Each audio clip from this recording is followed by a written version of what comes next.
রাগের মাথায় আপনি সন্তানকে বললেন তুই মর, ফেরেশতারা বলল আমিন। তোর ভবিষ্যৎ অন্ধকার, ফেরেশতারা বলল আমিন।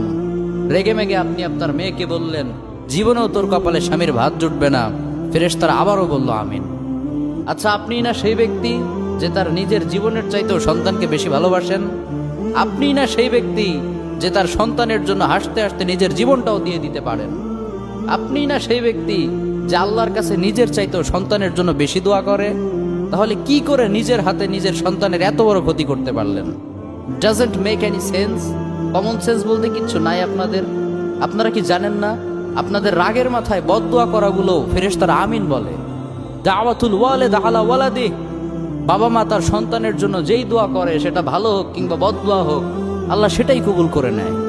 এজন্য খবরদার, নেভার কার্স ইউর চিলড্রেন। রাগের মাথায় কখনো সন্তানকে অভিশাপ করবেন না। খুব বেশি রাগ উঠে গেলে তার জন্য উল্টা